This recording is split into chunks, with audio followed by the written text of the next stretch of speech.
guys have missed me because I would miss me too. Looking perfect for the occasion because we're going back to the 1950s today because we're reading more in Cold Blood. This looks a little bit rough, but we're gonna get through it for today. Anyways, today I'm gonna be starting on page 285 and ending on 302. Alright, let's just get started. By Friday, when the court recessed for the weekend, the state had completed its case, which included the appearance of 4 special agents of the Federal Bureau of Investigation in Washington, D.C. These men, laboratory technicians skilled in various categories of scientific crime detection, had studied the physical evidence connecting the accused to the murders: blood samples, footprints, cartridge shells, rope, and tape. And each of them certified the validity of the exhibits. Finally, the 4 KBI agents provided accounts of interviews with the prisoners and of the confessions eventually made by them. In cross-examining the KBI personnel, the defense attorneys, a belligerent pair, argued that the admissions of guilt had been obtained by improper means: brutal interrogation in sweltering, brightly lighted, closet-like rooms.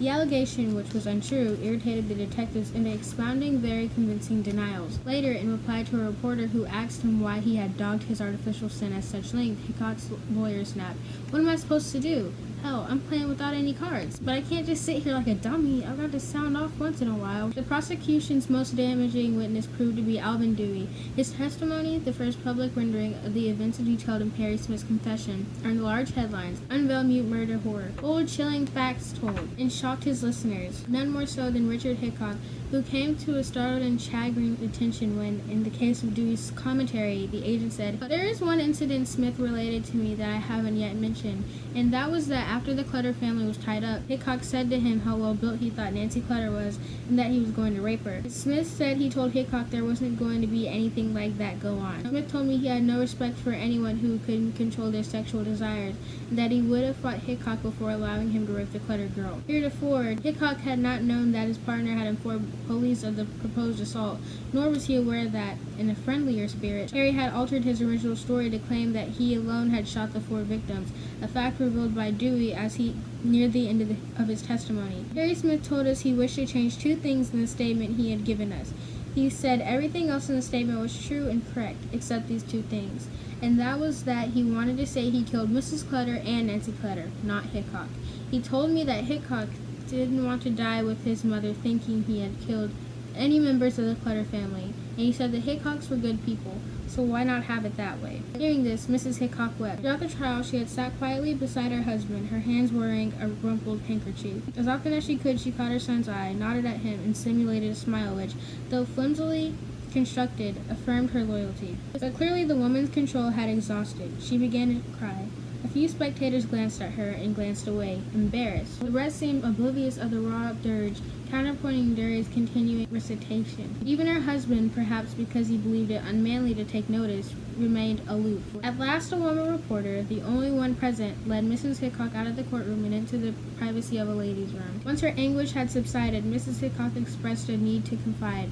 "There's nobody much I can talk to," she told her companion. "I don't mean people haven't been kind, neighbors and all, and strangers too. Strangers have wrote letters to say they know how hard it must be and how sorry they are. Nobody said a mean word, either to Walt or me.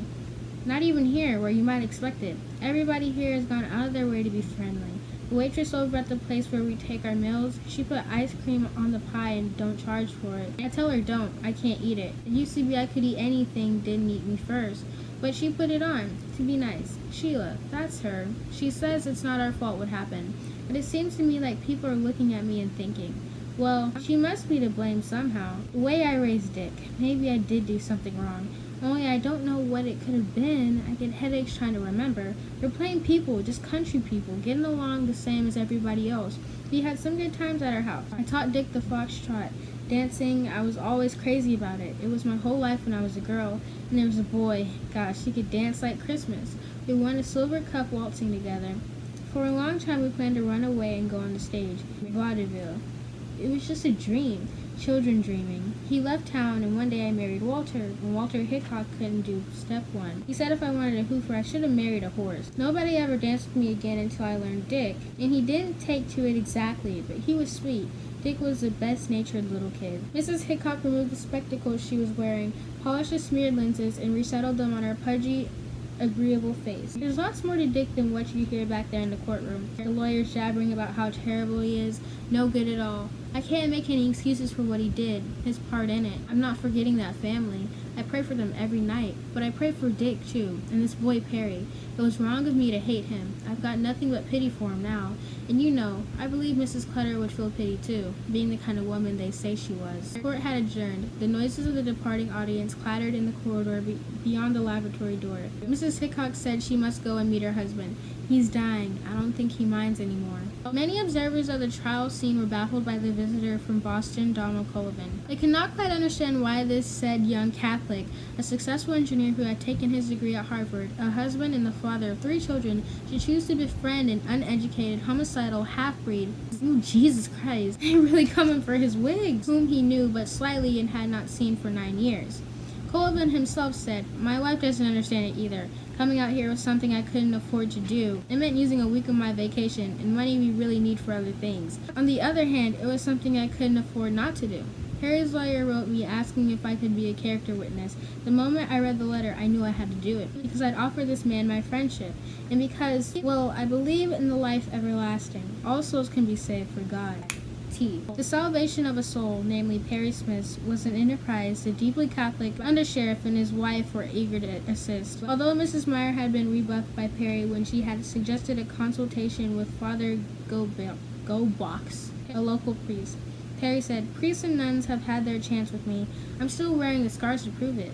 And so, during the weekend recess, the Myers invited Colvin to eat Sunday dinner with the prisoner in his cell. The opportunity to entertain his friend, play host as it were, delighted Perry, and the planning of the menu. Oh my God, ew! Wild goose, stuffed and roasted, with gravy and creamed potatoes and string beans, aspic salad, hot biscuits, cold milk, freshly baked cherry tarts, cheese, and coffee. Okay, they're eating way too much. They're acting like it's Thanksgiving dinner. You cook for a murderer and it's like you don't know how to act. It seemed to concern him more than the outcome of the trial, which, to be sure, he did not consider a suspenseful matter. Those prairie billies, they'll vote to hang fast as pigs eat slop. Look at their eyes. I'll be damned if I'm the only killer in the courtroom. All Sunday morning, he prepared to receive his guests. The day was warm, a little windy, and leaf shadows, supple emanations from the tree boughs that brushed the cell's barred window, tantalized Perry's tame squirrel. Big Red chased the swaying patterns while his master swept and dusted, scrubbed the floor and scoured the toilet, and cleared the desk of literary accumulations. The desk was to be the dining table, and once Perry had finished setting it, it looked most inviting, for Mrs. Meyer had donated a linen cloth table, guys. This dyslexia is starting to get really bad. A linen tablecloth, starched napkins, and her best china and silver. Colvin was impressed. He whistled when the feast, arriving on trays, was placed upon the table, and before sitting down, he asked the host if he might offer a blessing. The host, head unbowed, cracked his knuckles as Colvin, with bowed head and palms together, intoned, "Bless us, O Lord, and these thy gifts which we are about to receive from thy bounty, through the mercy of Christ our Lord. Amen." Harry murmuringly remarked that in his opinion any credit due belonged to Mrs. Meyer. "She did all the work."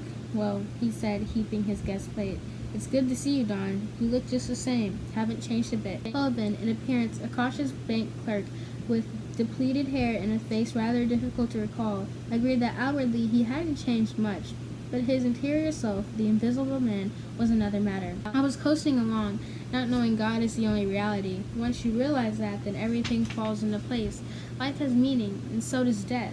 Boy, do you always eat like this?" Harry laughed. "She's really a terrific cook, Mrs. Meyer. You ought to taste her Spanish rice. I've gained 15 pounds since I got here. Of course, I was on the thin side. I lost a lot of weight while Dick and me were out on the road riding all to hell and gone. Hardly ever eating a square meal, hungry as hell most of the time. Mostly we lived like animals. Dick was always stealing canned stuff out of grocery stores. Baked beans and canned spaghetti. I was about to say ill, but then I thought of Chef Boyardee, and he's literally my savior, so. We'd open it up in the car and gobble it down. Animals. Dick loves to steal. It's an emotional thing with him. A sickness. I'm a thief too, but only if I don't have the money to pay. Yeah. I only steal if I'm like 50 cents short. Okay, so I'm not really a stealer, but I just do it when I don't have enough money. So it's like all the time. But I promise you I don't steal. Dick, if he was carrying $100 in his pocket, he'd steal a stick of chewing gum. That is so petty. There's no reason. Later, over cigarettes and coffee, Perry returned to the subject of thievery. My friend Willie J used to talk about it. He used to say that all crimes were only varieties of theft, murder included. When you kill a man, you steal his life. I guess that makes me a pretty big thief. See, Don, I did kill them. Down there in court, old Dewey made it sound like I was prevaricating on account of Dick's mother. Well, I wasn't. Dick helped me. He held the flashlight and picked up the shells, and it was his idea, too. But Dick didn't shoot them. He never could have, though he's damn quick when it comes to running down an old dog. I wonder why I did it. He scowled, as though the problem was new to him, a newly unearthed stone of surprising, unclassified color. I don't know why, he said, as if holding it to the light, and angling it now here, now there. I was sore at Dick, the tough brass boy, but it wasn't Dick, or the fear of being identified. I was willing to take that gamble, and it wasn't because of anything the Clutters did. They never hurt me, like other people, like people have all my life. Maybe it's just that the Clutters were the ones who had to pay for it. Sullivan probed, trying to gauge the depth of what he assumed to be Perry's contrition. Surely he must be experiencing a remorse sufficiently profound to summon a desire for God's mercy and forgiveness. Perry said, "Am I sorry? If that's what you mean, I'm not." Ooh. I don't feel anything about it. I wish I did, but nothing about it bothers me a bit. Half an hour after it happened, Dick was making jokes and I was laughing at him. Maybe we're not human. I'm human enough to feel sorry for myself. Sorry I can't walk out of here when you walk out, but that's all. That's what I like to call a grade A sociopath. Sullivan could scarcely credit so detached an attitude. Perry was confused, mistaken. It was not possible for any man to be that devoid of conscience or compassion. Perry said, "Why? Soldiers don't lose much sleep. They murder and get medals for doing it. The good people of Kansas want to murder me, and some hangman will be glad to get to work. It's easy to kill, a lot easier than passing a bad check. Just remember, I only knew the Clutters maybe an hour. If I'd really known them, I guess I'd feel different. I don't think I could live with myself, but the way it was like picking off targets in a shooting gallery." Sullivan was silent, and his silence upset Perry, who seemed to interpret it as implying disapproval. "Hell, Don, don't make me act a hypocrite with you. Throw a load of bull. How sorry I am.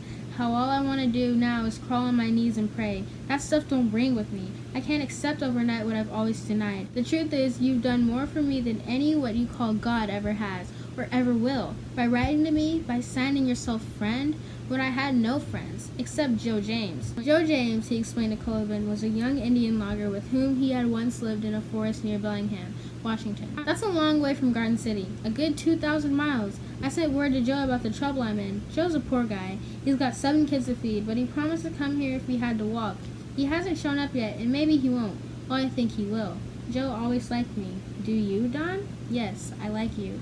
Sullivan's softly empathetic answer pleased and rather flustered Perry. He smiled and said, "Then you must be some kind of nut." Suddenly rising, he crossed the cell and picked up a broom. "I don't know why I should die among strangers. Let a bunch of prairie billies stand around and watch me strangle. Shit, I ought to kill myself first." He lifted the broom and pressed the bristles against the light bulb that burned in his ceiling. "Just unscrew that bulb and smash it and cut my wrist. That's what I ought to do. While you're still here, somebody who cares about me a little bit." Yikes. Well, time to call 911, time to go, and then be like, "Peace out, Perry. I'm sorry, but you're just not gonna kill yourself in front of me, buddy. I mean, but don't really kill yourself either. So just don't do any more killing, period. That's it." The trial resumed on Monday morning at 10 o'clock. 90 minutes later, the court adjourned, the case for the defense having been completed in that brief time. The defendants declined to testify in their own behalf, and therefore the question of whether Hickok or Smith had been the actual executioner of the Clutter family did not arise. Of the 5 witnesses who did appear, the first was the hollow-eyed Mr. Hickok. Though he spoke with a dignified and mournful clarity, he had but one contribution to make that was relevant to the claim of temporary insanity. His son, he said, had suffered head injuries in a car accident in July 1950. Prior to the accident, Dick had been a happy-go-lucky boy, had done well in school, been popular with his classmates, and considerate of his parents. No trouble to anybody. Harrison Smith, gently guiding the witness, said, "I will ask you if, after July 1950, you observed any change in the personality and habits and actions of your son, Richard." "He just didn't act like the same boy." "What were the changes you observed?" Mr. Hickok, between pensive hesitations, listed several. Dick was sulky and restless. He ran around with older men, drank and gambled. He just wasn't the same boy. The last assertion was promptly challenged by Logan Green, who undertook the cross-examination.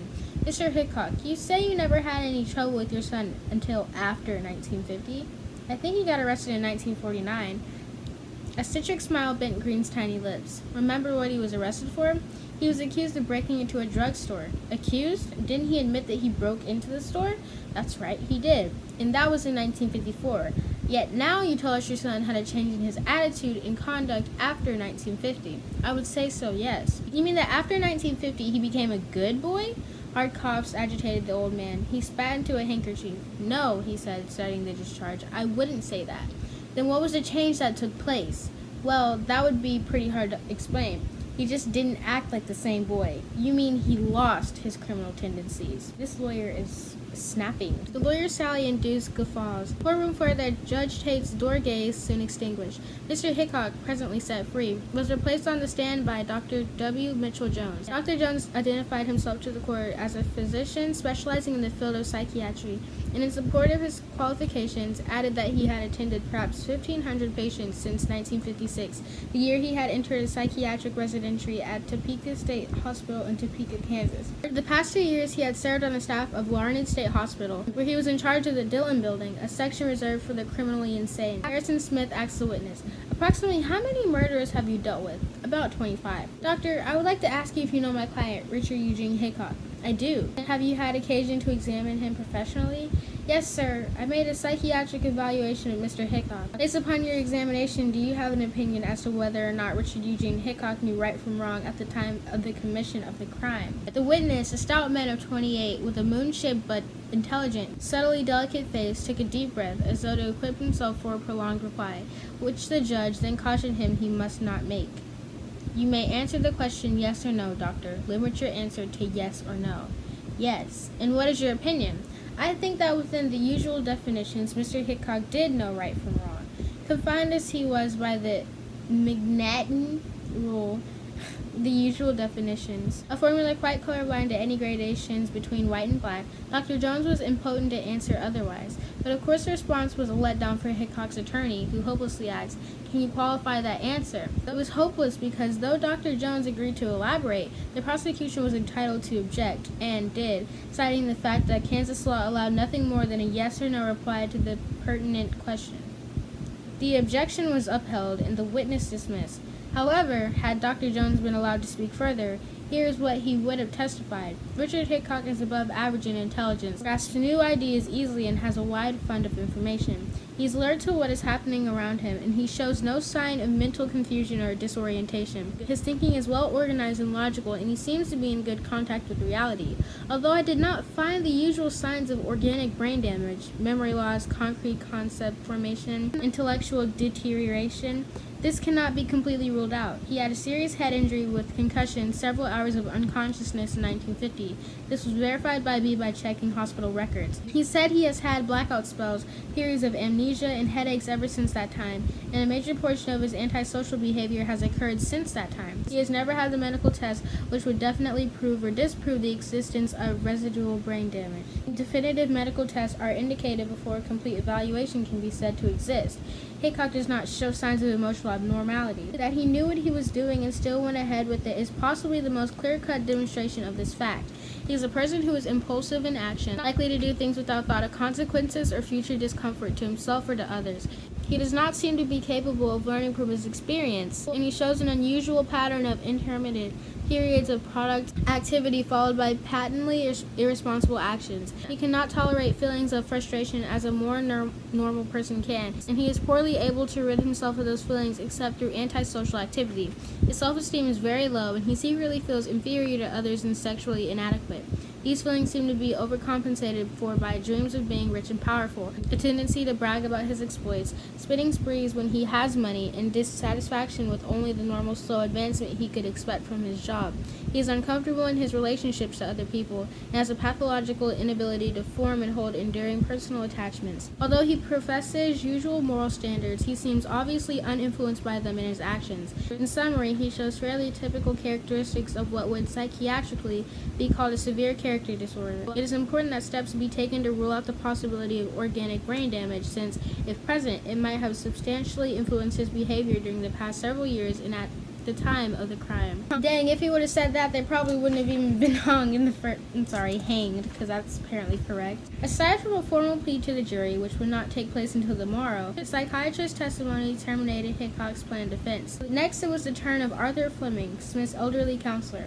He presented 4 witnesses: the Reverend James E. Post, the Protestant chaplain at Kansas State Penitentiary, Perry's Indian friend, Joe James, who after all had arrived by bus that morning, having traveled a day and 2 nights from his wilderness home in the far northwest, Donald Cullivan, and once again Dr. Jones. Except for the latter, these men were offered as character witnesses, persons expected to attribute to the accused a few human virtues. They did not fare very well, though each of them negotiated some skimpily favorable remark before the protesting prosecution, which contended that personal comments of this nature were incompetent, irrelevant, and immaterial, hushed and banished them. For example, Joe James, dark-haired, even darker-skinned than Perry, a lithe figure who, with his faded huntsman shirt and moccasined feet, looked as though he had that instant mysteriously emerged from the woodland shadows, told the court that the defendant had lived with him off and on for over 2 years.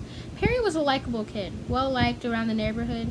He never done one thing out of the way to my knowledge. The state stopped him there, and stopped Cullivan, too, when he said, "During the time I knew him in the army, Perry was a very likable fellow." The Reverend Post survived somewhat longer, for he made no direct attempt to compliment the prisoner, but described sympathetically an encounter with him at Lansing. "I first met Perry Smith when he came to my office in the prison chapel with the picture he had painted, a head and shoulders portrait of Jesus Christ done in pastel crayon. He wanted to give it to me for use in the chapel. It's been hanging on the walls of my office ever since." Fleming said, "Do you have a photograph of that painting?" The minister had an envelope full. When he produced them, ostensibly for distribution among the jurors, an exasperated Logan Greed leaped to his feet. "If your honor please, this is going too far." His honor saw that, and it went no further. Dr. Jones was now recalled, and following the preliminaries that had accompanied his original appearance, Fleming put to him the crucial query: "From your conversations and examination of Perry Edward Smith, do you have an opinion as to whether he knew right from wrong at the time of the offense involved in the action?" And once more the court admonished the witness. "Answer yes or no. Do you have an opinion?" "No." Amid surprised mutters, Fleming, surprised himself, said, "You may state to the jury why you have no opinion." Green objected. "The man has no opinion, and that's it," which it was, legally speaking. Why do they keep saying that they're not able to state an opinion? This lawyer is really getting on my nerves. I don't understand why they keep dodging this, because if they needed help and they just have like a mental disorder, then they keep depriving them of that and just want them to be dead instead. Like, I don't understand that. But had Dr. Jones been permitted to discourse on the case of his indecision, he would have testified, "Perry Smith shows definite signs of severe mental illness. His childhood, related to me and verified by portions of the prison records, was marked by brutality and lack of concern on the part of both parents. He seems to have grown up without direction, without love, and without ever having absorbed any fixed sense of moral values. He's oriented, hyper-alert to things going on about him, and shows no sign of confusion. He's above average in intelligence and has a good range of information considering his poor educational background. 2 features in his personality makeup stand out as particularly pathological. The first is his paranoid orientation toward the world. He is suspicious and distrustful of others, tends to feel that others discriminate against him, and feels that others are unfair to him and do not understand him. He is overly sensitive to criticisms that others make of him, and cannot tolerate being made fun of. He is quick to sense slight or insult in things others say, and frequently may misinterpret well-meant communications. He feels he has great need of friendship and understanding, and he is reluctant to confide in others, and when he does, expects to be misunderstood or even betrayed. In evaluating the intentions and feelings of others, his ability to separate the real situation from his own mental projections is very poor. He not infrequently groups all people together as being hypocritical, hostile, and deserving of whatever he is able to do to them. Akin to this first trait is the second, an ever-present, poorly controlled rage, easily triggered by any feeling of being tricked, slighted, or labeled inferior by others. For the most part, his rages in the past have been directed at authority figures, father, brother, army sergeant, state patrol officer, and have led to violent assaultive behavior on several occasions. That he and his acquaintances have been aware of these rages, which he says mount up in him, and of the poor control he has over them. When he turned toward himself, his anger has precipitated ideas of suicide. The inappropriate force of his anger and lack of ability to control or channel it reflect a primary weakness of personal structure. Am I doing well? In addition to these traits, the subject shows mild early signs of a disorder of his thought processes. He has poor ability to organize his thinking. He seems unable to scan or summarize his thought, becoming involved and sometimes lost in detail, and some of his thinking reflects a magical quality, a disregard of reality. He has had few close emotional relationships with other people, and these have not been able to stand small crises. He has little feeling for others outside a very small circle of friends, and attaches little real value to human life. This emotional detachment and blandness in certain areas is other evidence of his mental abnormality. Jeez, I can't talk. More extensive evaluation would be necessary to make an exact psychiatric diagnosis, but his present personality structure is very nearly that of a paranoid schizophrenic reaction. It is significant that a widely respected veteran in the field of forensic psychiatry, Dr. Joseph Sadden of the Menninger Clinic in Topeka, Kansas, consulted with Dr. Jones and endorsed his evaluations of Hickok and Smith. Dr. Sadden, who afterward gave the case close attention, suggests that though the crime would not have occurred except for a certain frictional interplay between the perpetrators, it was essentially the act of Perry Smith who, he feels, represents a type of murderer described by him in an article, Murder Without Apparent Motive, a study in personality disorganization.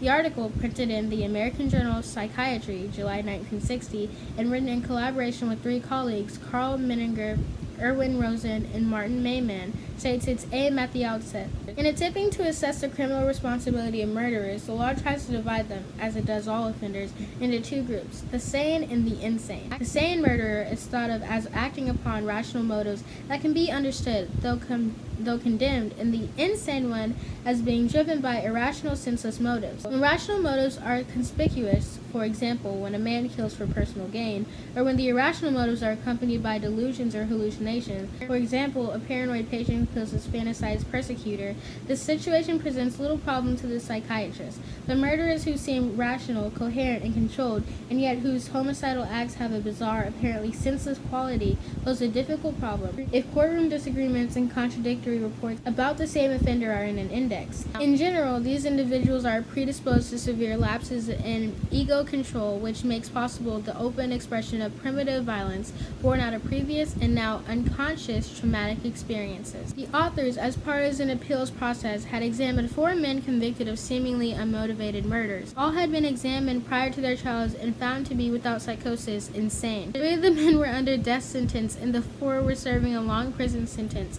In each of these cases, further psychiatric investigation had been requested because someone, either a lawyer, a relative, or a friend, was dissatisfied with the psychiatric explanations previously given, and in effect had asked, how can a person as sane as this man seems to be commit and act as crazy as the one he was convicted of? After describing the 4 criminals and their crimes, a Negro soldier who mutilated and dismembered a prostitute, a laborer who strangled a 14-year-old boy when the boy rejects his sexual advances, an army corporal who blood-goned to death another young boy because he imagined the victim was making fun of him, and a hospital employee who drowned a girl of 9 by holding her head underwater. Okay, first of all, what the heck is a blood-guillotine? It means beat someone repeatedly with a blood-guillotine or other heavy objects. The authors surveyed the areas of similarity. The men themselves, they wrote, were puzzled as to why they killed their victims, who were relatively unknown to them, and in each instance the murderer appears to have lapsed into a dreamlike dissociative trance from which he awakened to suddenly discover himself assaulting his victim. The most uniform, and perhaps the most significant, historical finding was a long-standing, sometimes lifelong, history of erratic control over aggressive impulses. For example, 3 of the men, throughout their lives, had been frequently involved in fights which were not ordinary altercations, and which would have become homicidal assaults if not stopped by others. Here, an excerpt, are a number of other observations contained in the study. Despite the violence in their lives, all the men had ego images of themselves as physically inferior, weak, and inadequate. The histories revealed in each a severe degree of sexual inhibition. To all of them, adult women were threatening creatures, and in 2 occasions there was overt sexual perversion. All of them, too, had been concerned throughout their early years about being considered sissies, physically undersized or sickly. In all 4 cases, there was historical evidence of altered states of consciousness, frequently in connection with the outbursts of violence. 2 of the men reported severe dissociative trance-like states during which violent and bizarre behavior was seen, while the other 2 reported less severe and perhaps less well-organized amnesic episodes. During moments of actual violence, they often felt separated or isolated from themselves, as if they were watching someone else. Also seen in the historical background of all the cases was the occurrence of extreme parental violence during childhood.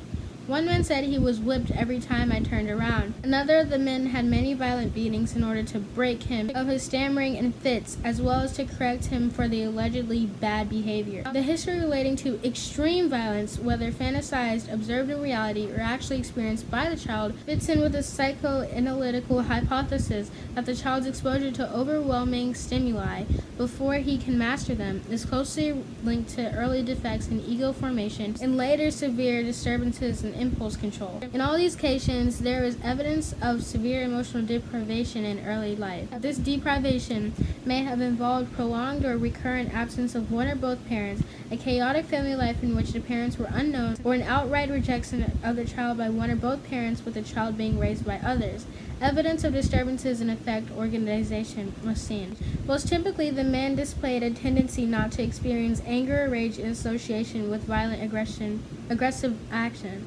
None reported feelings of rage in connection with the murders, nor did they experience anger in any stronger pronounced way, although each of them was capable of enormous and brutal aggression. Okay, I gotta pause for a second, because how is this relevant? Are they saying that this has to do with Perry and Dick? Like, this is how they killed, like... I'm sorry, this is just a lot of reading, and I'm just wondering why I have to read it all. The relationships with others were shallow and cold nature, lending a quality of loneliness and isolation to these men.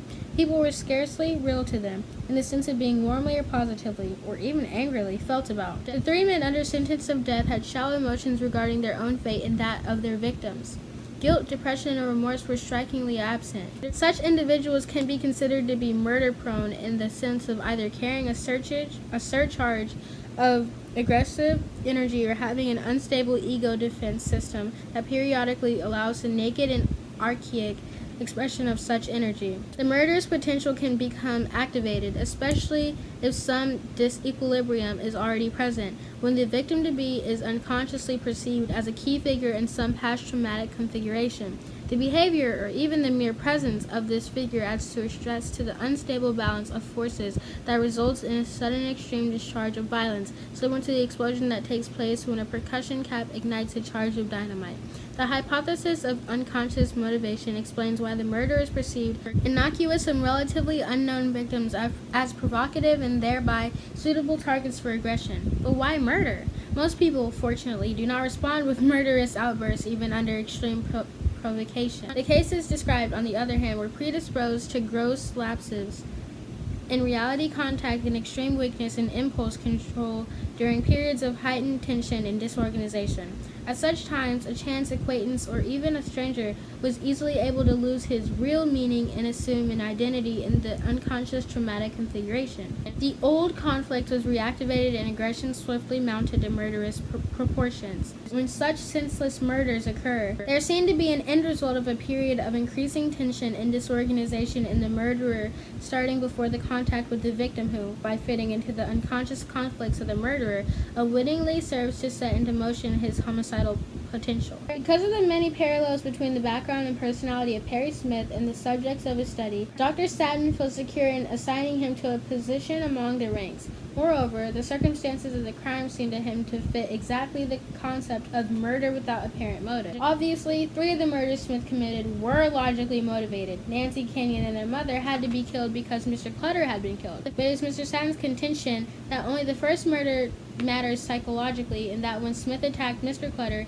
he was under a mental eclipse, deep inside a schizophrenic darkness, for it was not entirely a flesh and blood man he suddenly discovered himself destroying, but a key figure in some past traumatic configuration. His father, the orphanage nun who had derided and beaten him, the hated army sergeant, the parole officer who had ordered him to stay out of Kansas, one of them or all of them. In his confession, Smith said, "I didn't want to harm the man. I thought he was a very nice gentleman, soft-spoken. I thought so right up to the moment I cut his throat." While talking to Donald Cullivan, Smith said, "They, the Clutters, never hurt me, like other people, like people have all my life. Maybe it's just that the Clutters were the ones who had to pay for it." So it would appear that by independent paths, both the professional and the amateur analysts reached conclusions not dissimilar.